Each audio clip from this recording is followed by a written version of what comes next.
닉네임 번뇌타파님의 질문입니다. 스님, 알고 짓는 죄와 모르고 짓는 죄 중에 어떤 죄가 더 큰가요?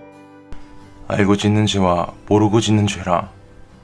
지금 방송 보시는 분들은 어떻게 생각하십니까? 보통 우리 상식이나 사회 사법 체계에서는 고의성을 가지고 알고 지은 죄를 더 무겁게 처벌하고 나쁘게 보지요. 그런데 참 재밌게도 불교에서는 시각이 조금 다릅니다. 알고 짓는 죄보다 그 뿌리가 되는 무지, 즉 모르고 짓는 죄를 훨씬 더 무섭게 봅니다. 우리 상식하고는 완전히 정반대죠. 왜 그럴까요? 오늘은 죄라는 표현 대신 정확하게 카르마라고 해보겠습니다. 모르고 죄를 지으면 자기가 지금 무슨 짓을 하고 있는지 자체를 모르니까 그 짓을 멈추지 않고 끝없이 반복합니다. 브레이크 자체가 없는 거예요.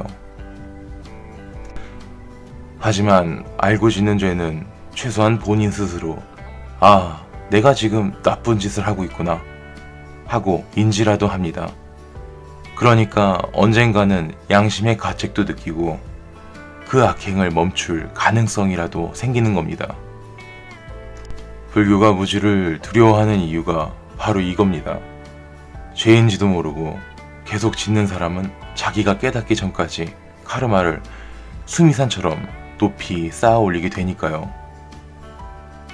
닉네임 동물농장님의 질문입니다. 그럼 동물의 왕국에서 호랑이가 토끼나 사슴 잡아먹는 것도 죄가 되나요? 그건 짐승의 생존 본능이잖아요. 생존 본능인데 그게 무슨 죄가 되느냐고 생각하기 딱 좋죠. 그런데 불교는 그렇게 단순하게 접근하지 않습니다.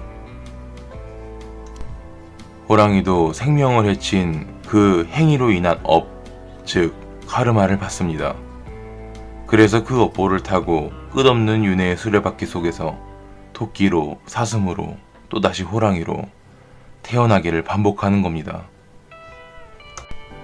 그러다 어느 날 굶주린 배를 채우려 사냥을 하던 호랑이 마음속에 문득 이상한 기분이 듭니다.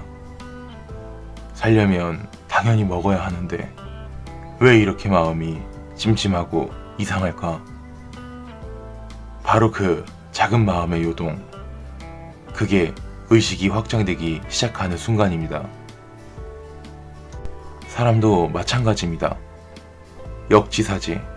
항상 내가 저 사람 입장이라면 어떨까 하고 스스로 돌아보는 습관을 가져야 합니다.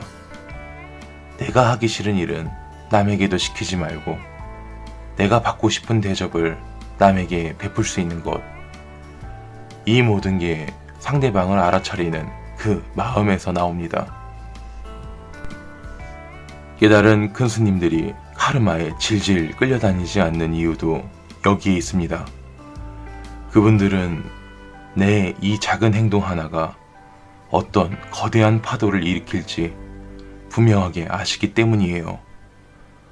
그래서 확철대오 후에는 남은 습기만 다스리며 고요히 머무시는 겁니다.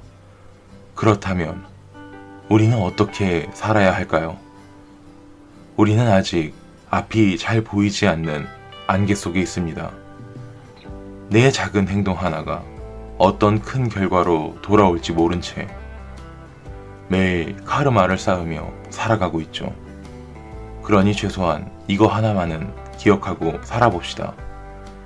내가 하기 싫은 일은 남에게 시키지 말고 내가 받고 싶은 대접을 남에게 베풀자.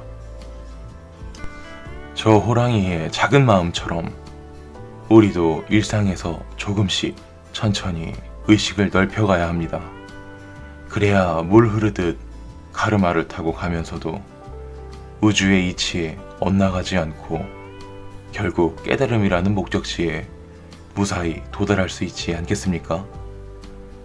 지혜를 통해 무명과 카르마에서 벗어나서 우리 다 함께 잘 살아봅시다. 오늘 이 시간이 여러분의 마음 한 구석을 조금이나마 편안하게 해주었다면 구독과 좋아요로 이 좋은 인연을 계속 이어가 주시지요. 앞으로도 저 대호와 함께 일상 속의 마음의 공부, 물 흐르듯 편안하게 이어가 봅시다. 늘 끼어있는 마음으로 오늘 하루도 맑고 평온하시길 두 손 모아 기원합니다. 성불하십시오.